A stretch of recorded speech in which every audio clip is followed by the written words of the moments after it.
Bismillah. Assalamualaikum warahmatullahi wabarakatuh.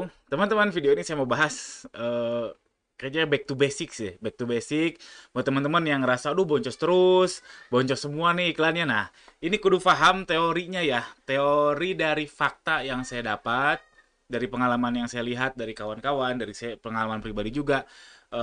Teorinya seperti ini. Jadi boncos semua versus untung semua ini sesuatu hal ekstrim atas, ekstrim bawah ya, ekstrim bawah sama ekstrim atas. Jadinya pemahaman Anda bisa lebih lebih apa ya, lebih lebih clear kalau bisa membayangkan kalau iklan boncos semua seperti apa, kalau untung semua seperti apa. Oke, mungkin bingung, kita langsung mulai aja ya. Oke, definisi dulu ya. Jadi boncos sama untung itu kurang lebih gini. Yang bagus itu boncos itu lebih kecil daripada target ROAS. Kalau untung ya lebih besar daripada target ROAS. Cuman saya tahu banyak teman-teman yang apalagi yang newbie untuk ngitung ROAS aja masih bingung, untuk menentukan target ROAS-nya aja masih bingung. Ya sudah ini jangan dilihat. Tapi kalau teman-teman yang sudah ngerti menentukan ROAS, ngerti ngitung cost structure, bagusnya boncos itu adalah kalau target ROAS kalau kurang dari target ROAS, kalau untung lebih besar daripada target ROAS. Itu bagusnya gitu. Nah, kalau teman-teman yang belum paham ngitung ROAS, sederhana aja sih. Boncos itu kalau misalkan omset, ini Shopee ya. Omset dikurangi admin Shopee, dikurangi iklan, dikurangi HPP, lebih besar dari nol. Itu aja sederhana kan ya. Itu boncos. Omset ya omset di seller centernya, dikurangi admin fee, dikurangi biaya iklannya, dikurangi HPP, lebih besar dari nol. Itu, sorry, lebih kecil. Lebih kecil dari nol, itu namanya boncos. Sekali lagi ya biar paham biar molotok gitu, omset dikurangi admin fee dikurangi iklan dikurangi HPP itu boncos kalau kurang dari nol. Dan sebaliknya kalau untung ya lebih besar dari nol. Sederhana ya, sederhana ya. Ini cocok banget buat yang newbie yang belum ada cost terlalu banyak, misalkan gaji karyawan, kontrakan dan lain sebagainya. Boncos atau tidak pakai definisi yang terakhir ini menurut saya pas, cukup. Oke. Nah, lanjut teorinya. Teori dan faktanya, untung terus dan konsisten ya. Jadi terus-terusan di atas target ROAS, terus-terusan di atas nol sih yang tadi si gross profitnya ya. Itu disebutnya gross profit dikurangi iklan ya. Terus-terusan di atas nol itu nggak mungkin. Untung terus dan konsisten itu nggak mungkin.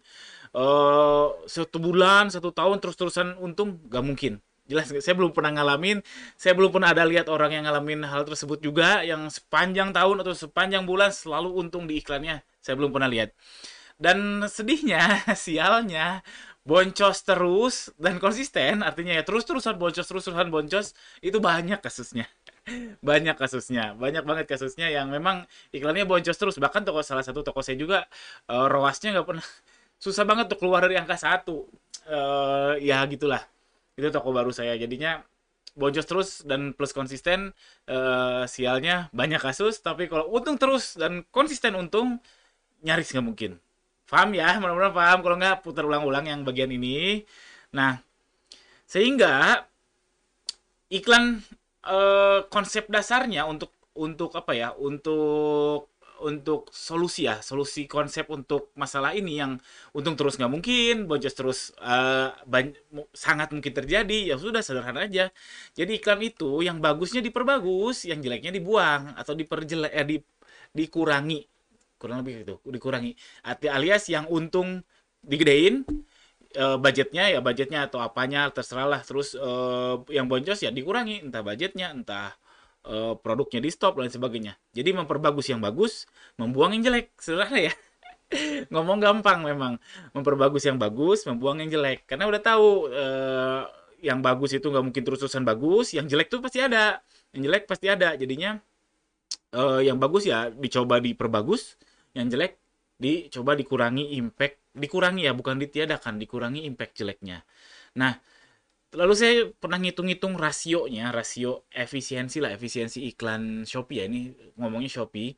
Jika semua yang untung saja itu dinyatakan sebagai 100%, yang untung saja, nanti akan saya ilustrasikan.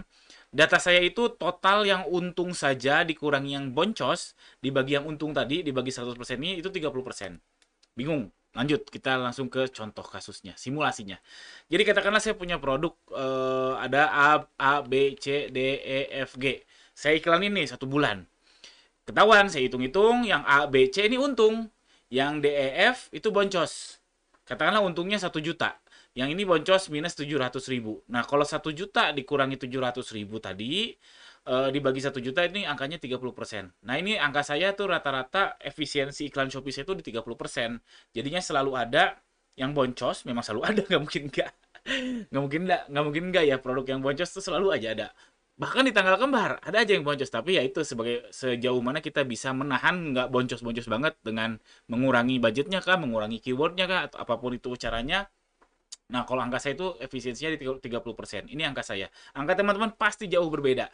Pasti berbeda banget karena tergantung produknya apa dan lain sebagainya. Yang intinya poinnya adalah saya dan saya yakin teman-teman yang lain juga pasti di portofolio iklannya nggak mungkin semuanya untung, pasti ada boncosnya. Nah, kalau saya di 30% si untungnya. Jadi bukan untungnya ya. Si selisih dari ya tadilah, yang tadi yang jika untung saja dikurang semua yang untung dikurangi 700.000, dikurangi total semua yang untung tuh 30% angka saya. Lalu timbul pertanyaan, kenapa kan nggak ngiklanin yang untung aja? Nah, masalahnya kan nggak tahu. Kalau dari awal saya tahu, oh yang untung aja tuh cuma ABC doang, ya sudah saya nggak akan iklanin yang D, E, F, G, kan nggak gitu. Saya harus A/B test, saya harus eksperimen yang D, E, F, G siapa tahu jadi untung. Dan ini berubah-ubah. Kadang yang ABC bulan ini untung, bulan depan jadi rugi.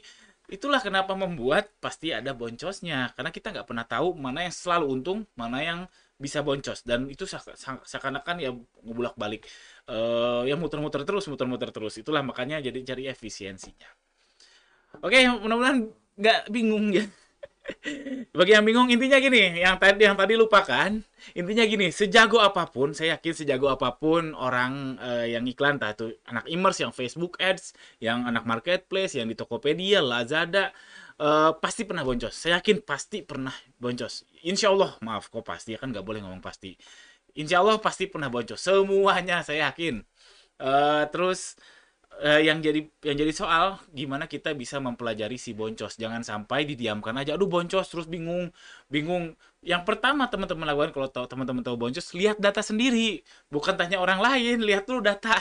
Karena kalau didiamkan datanya jadinya cuma sodakoh doang ke platform. Padahal dari boncos itu dipelajari, oh apa, keyword apa, bidnya apa, produknya apa, dipelajari. Jadi pertama yang teman-teman harus tahu, ya harus lakukan ketika menemukan iklan boncos, pelajari dulu datanya. Bukan ngeluh dulu, bukan nanya orang lain, tapi pelajari dulu datanya karena ibarat kata teman-teman, boncos kan bayar ya, bayar iklan. Bayar iklan untuk dapat data supaya evaluasi lebih baik.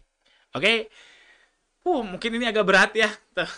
Tapi harusnya yang intinya ini, yang poin terakhir ini harus, 2 poin terakhir ini harusnya cukup crystal clear, cukup cukup terbayang harusnya ya. Oke, terima kasih banyak yang sudah nonton. Jangan lupa subscribe. Assalamualaikum warahmatullahi wabarakatuh.